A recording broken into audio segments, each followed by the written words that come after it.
Hello बच्चों, आज हम जिस चैप्टर को शुरू करने जा रहे हैं वो चैप्टर 1 है क्लास 4th साइंस का। ठीक है, तो आज हम क्वेश्चन करने जा रहे हैं। सबसे पहले इसके हम फिल इन द ब्लैंक्स करते हैं। ठीक है, तो चैप्टर का नाम है माई बॉडी। ठीक है, चैप्टर का क्या नाम है?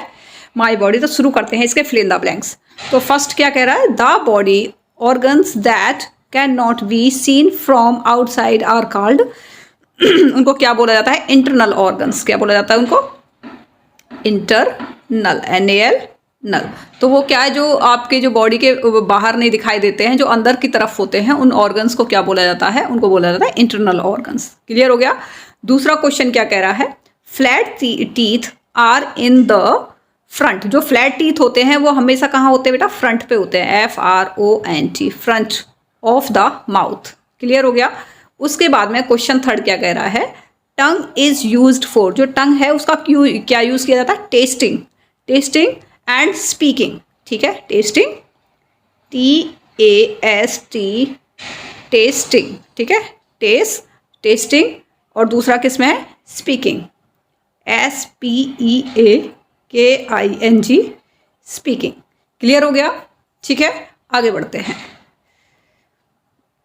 आगे क्या कह रहा है? Saliva is secreted by. तो ये किसके द्वारा?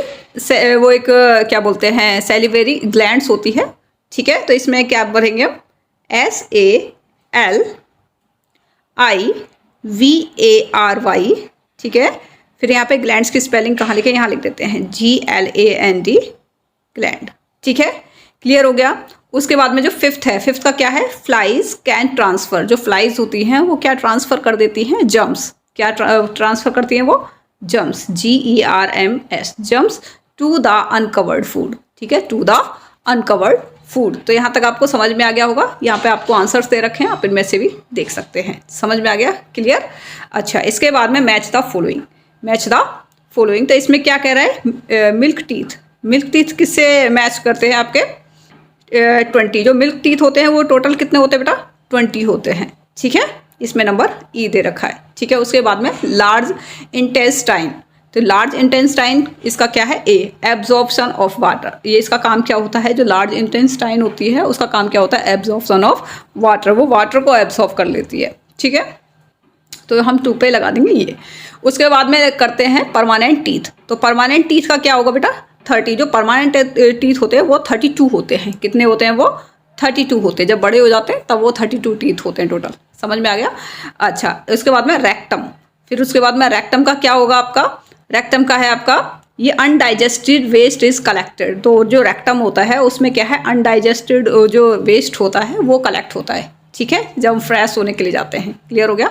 अच्छा, उसके बाद में स्मॉल इंटेस्टाइन। तो स्मॉल इंटेस्टाइन का आपका लास्ट रह गया। तो एब्जॉर्ब, ये एब्जॉर्ब करती है डाइजेस्टेड फूड। ठीक है, जो स्मॉल इंटेस्टाइन, जो आपकी जो छोटी आंत होती है वो क्या काम करती है? वो फूड को डाइजेस्ट करती है, जो मतलब एब्जॉर्ब करती है जो डाइजेस्टेड फूड होता है। ठीक है, और जो बड़ी आंत होती है उसका क्या काम होता है? वो वाटर को एब्जॉर्ब कर लेती है। क्लियर हो गया? तो यहाँ तक समझ में आ गया आपको? अच्छा, इसके बाद में हम कर लेते हैं ये question, tick the correct option. Tick the correct option. तो शुरू करते हैं इसका हम।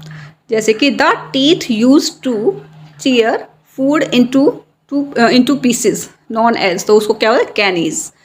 कैनिन्स। ठीक है, तो वो क्या करती हैं? ये फूड को 2 पार्ट्स में मतलब टीयर करते हैं। ठीक है, फाड़ देते हैं। क्लियर हो गया? जैसे कि आपका ये जो बिल्कुल पैने होती हैं, ये बिल्कुल साइड में होते हैं ये। ठीक है, अच्छा, इसके बाद में Riya's mother is 32 years old, she is likely to have 32 permanent teeth. क्योंकि वो उनकी एज काफ़ी हो चुकी है, 32 एज है उनकी, तो जाहिर सी बात है उनके क्या होंगे? 32 पर उनके परमानेंट टीथ होंगे। ठीक है, अगर छोटे हैं तो उनके 20 टीथ होते हैं, जिनके मिल्क टीथ होते हैं। ठीक है, वो ऐसे कोई 10 ईयर्स हो गए तो इतने एज होती है। ठीक है, अच्छा, उसके बाद में क्या है? The organ which secrets digestive juice in the small intestine is the liver. तो लिवर क्या है आपका? ये एक ऐसा ऑर्गन है जो कि क्या सीक्रेट्स करता है? ये डाइजेस्टिव जूस। इसमें से डाइजेस्टिव जूस निकलता है जो कि किसको देता है? In the small intestine.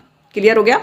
अच्छा, इसके बाद में the food gets completely digested in the small intestine. जो आपका जो फूड है वो पूरी तरीके से डाइजेस्ट हो जाता है किसके अंदर, स्मॉल इंटेस्टाइन के अंदर, छोटी आंत के अंदर। समझ में आ गया ये। अच्छा, इसके बाद में हम चलते हैं तो क्वेश्चन 5 क्या है, पहले कलर ले लेते हैं। ठीक है, an 8 years old child is likely to have, तो both temporary and permanent teeth. ठीक है, उसके परमानेंट टीथ भी होते हैं और उसके टेम्परेरी टीथ होते हैं। अब देखो उसके कुछ क्या है कि जो वैसे जो दूध वाले दांत होते हैं वो टूट जाते हैं और उसकी जगह पे फिर दूसरे वाले दांत आ जाते हैं, तो उस परमानेंट टीथ भी आ जाते हैं तब तक थोड़े बहुत, और आपका टेम्परेरी टीथ भी रहते हैं। तो 8 years old का जो बच्चा होता है। ठीक है, अच्छा, इसके बाद में क्वेश्चन आ गया, मतलब part D, answer the following question in brief. ठीक है, तो करते हैं क्वेश्चन इसका हम, क्या name the organ through which food enters the stomach. तो क्या है, फूड पाइप। किसके थ्रू जाता है आपका फूड, वो फूड पाइप के थ्रू जाता है। ठीक है, मान लो यहाँ पे ये जो फूड पाइप होता है, यहाँ से अगर आप खाना खाते हो, ये जो फेस बना हुआ यहाँ से खाते हो, ये फूड पाइप है, इसके थ्रू क्या, इसमें क्या जाता है, इसके थ्रू जाता है आपका फूड। क्लियर हो गया। अच्छा, इसके बाद में क्या है, how many sets of teeth are formed during one's life time, name them. ठीक है, तो कितने हैं आपके सेट्स होते हैं टीथ के, तो 2 सेट्स होते हैं। कितने होंगे, तो इसमें कह रहा है 2 sets of teeth are formed during one's life time. ठीक है, तो सबसे पहले कौन से होते हैं, मिल्क टीथ होते हैं और दूसरे परमानेंट टीथ। समझ में आ गया। अच्छा, क्वेश्चन 3 क्या कह रहा है, क्वेश्चन 3 है, right any one difference between milk teeth and permanent teeth. इनके बीच में डिफरेंस बताना है हमें, तो देख लेते हैं क्या डिफरेंस है इनके बीच में। Milk teeth are 20 in numbers, but permanent teeth are 32 in numbers. ठीक है, जो आपके मिल्क टीथ होते हैं वो 20 होते हैं उनके नंबर्स में, और जो परमानेंट होते हैं वो 32 होते हैं। क्लियर, आगे बढ़ते हैं। क्वेश्चन 4 क्या कह रहा है, what do you mean by terms digestion. तो डाइजेशन का क्या मतलब है, the process of breaking down of food into simpler form is called digestion. ठीक है, उसको डाइजेशन बोलते हैं जब फूड ब्रेक होके छोटे छोटे टुकड़ों में, बिल्कुल बहुत ही बारीक बारीक टुकड़ों में ब्रेक डाउन हो जाता है, एक सिंपलर फॉर्म में वो बन जाता है, तो उसको फॉर्म का हो जाता है, तो उसको क्या बोला जाए, डाइजेशन। क्लियर हो गया।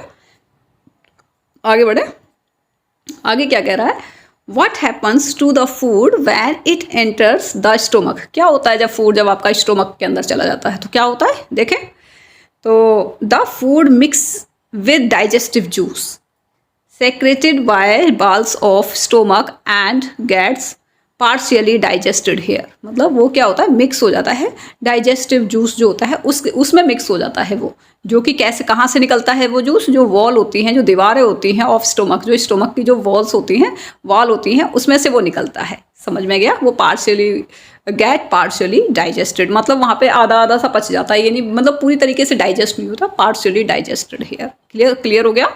चलिए आगे करते हैं, आगे क्या है आपका, अच्छा क्वेश्चन 4, हाँ ये कंप्लीट हो गया ये। अच्छा आगे करते हैं पार्ट ई। पार्ट ई का देखते हैं क्वेश्चन, तो answer the following question. First question, list 5 good habits that should be taken care of at the time of eating food. तो कौन कौन सी 5 हैबिट्स होनी चाहिए आपके अंदर। 5 good habits are, wash hand before eating, खाना खाने से पहले हाथ धोने चाहिए, साफ करने चाहिए। ठीक है, take food at fixed interval. ठीक है, बिल्कुल फिक्स इंटरवल पर आप खाना खाना चाहिए। ये नहीं है कि कभी मन करा आपने 2 घंटे बाद खा लिया, फिर 5 मिनट बाद खा लिया, आधे घंटे बाद, मतलब 30 मिनट बाद खा लिया, तो उससे क्या है कि एक जो आपका जो प्रोसेस है ना वो बिल्कुल बिगड़ जाता है। ठीक है, फिर डाइजेशन में प्रॉब्लम होती है फिर। क्लियर, तो आपका फिक्स होना चाहिए कि 11 बजे खाना खाना है, मतलब 11 बजे ही खाना है।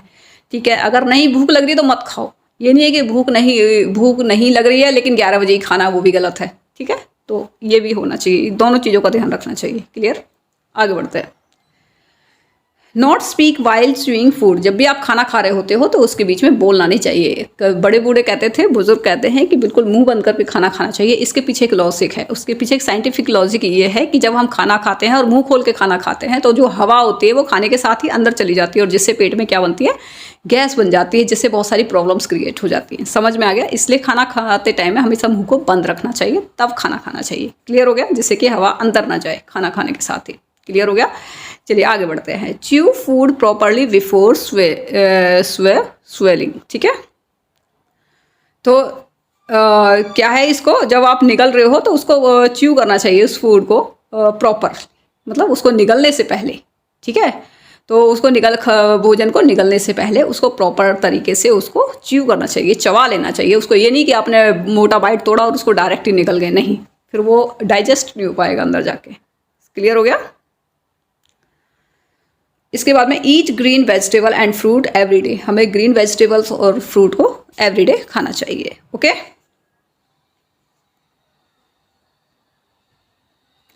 नंबर 2 क्या है, name the different types of teeth present in the mouth, also mention their function. तो क्या है, different type of teeth present in the mouth are, तो कौन से हैं वो डिफरेंट टाइप टीथ।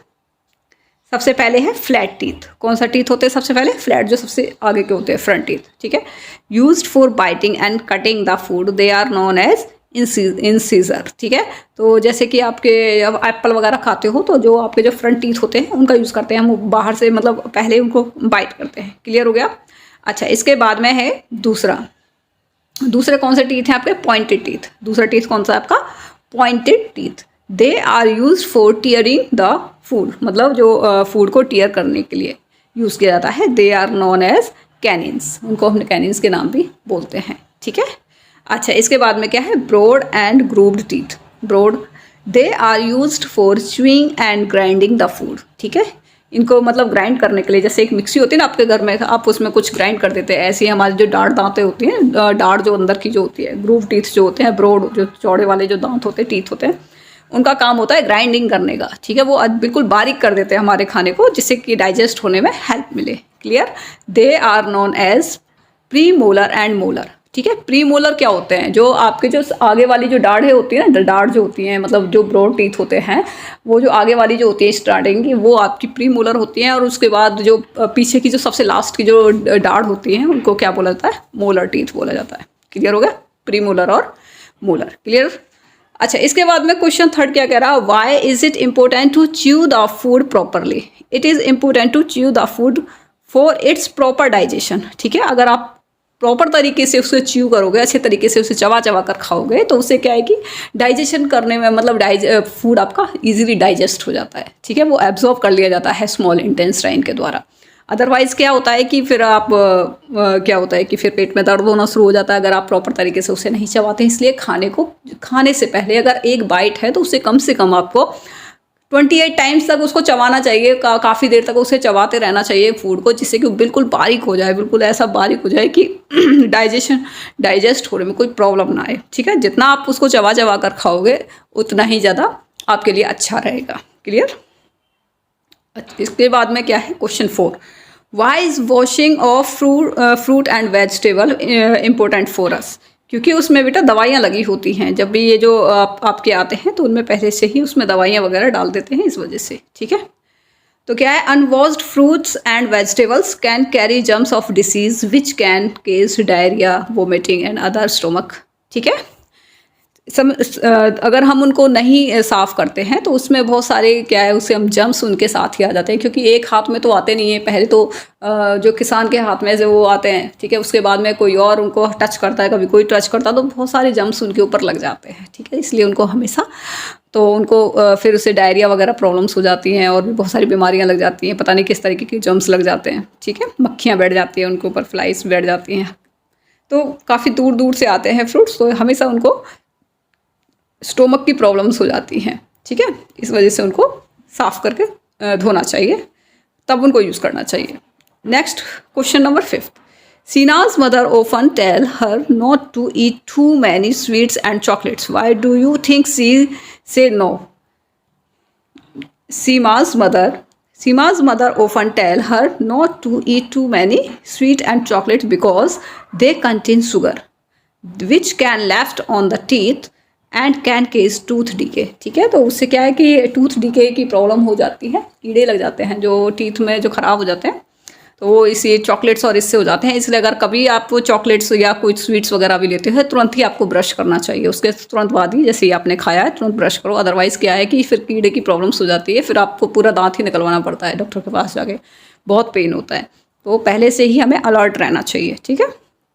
या अगर आप ब्रश करने में बहुत ज़्यादा परेशानी कर रहे हैं तो कम से कम कुल्ला तो आपको ज़रूर करना चाहिए। आपने कुछ भी खाया तुरंत कुल्ला करो, जिससे कि बिल्कुल भी स्वीट्स ना रह जाए आपके मुंह में। जब तक कुल्ला करते रहो जब तक कि स्वीट्स मतलब टीथ में ना चिपका रह जाए, ठीक है। अच्छा, इसके बाद में है complete the given food path, complete the given food path. ठीक है, तो क्या है, सबसे पहले माउथ, पहले फूड कहाँ जाता है, माउथ के अंदर, कहाँ जाएगा सबसे पहले, माउथ, फिर उसके बाद में जाता है फूड पाइप, जो आपका जो गला है ना, इसमें एक फूड पाइप लगा होता है, ठीक है, उसमें जाता है, क्लियर। फिर उसके बाद में स्टोमक में जाएगा, कहाँ जाएगा वो, स्टोमक में। फिर उसके बाद में स्मॉल इंटेस्टाइन में जाएगा, इस तरीके से बनी रहती है कुछ इस तरीके से गोल गोल सी ना, तो वो उसके अंदर जाता है। फिर लार्ज में, फिर लार्ज मतलब वो थोड़ी सी बड़े साइज़ की होती है, वो काफ़ी बड़े साइज़ की होती है, ठीक है, मोटी, तो उसमें जाता है। उसके बाद में रेक्टम में, फिर जो हम फ्रेश होके आते हैं ना मॉर्निंग में जो जाते हैं, वो रेक्टम में जाते हैं, ठीक है, फिर वो लास्ट में वहाँ चला जाता है। तो समझ में आ गया आपको प्रोसेस, क्लियर हो गया। फिर एनस, रेक्टम के बाद में फिर क्या है, वो एनस में चला जाता है, ठीक है, ठीक है। रेक्टम में क्या है, वो कलेक्ट हो जाता है, रेक्टम में कलेक्ट होने के बाद में एनस, ठीक है, क्लियर हो गया होगा ये। तो मेरे हिसाब से आपको ये चैप्टर पूरी तरीके से समझ में आ गया होगा, ठीक है। तो ये कंप्लीट हो गया है। अगर आपको ये चैप्टर समझ में आ गया हो तो आप इस वीडियो को लाइक कर दीजिएगा और चैनल को शेयर कर दीजिएगा। Good bye.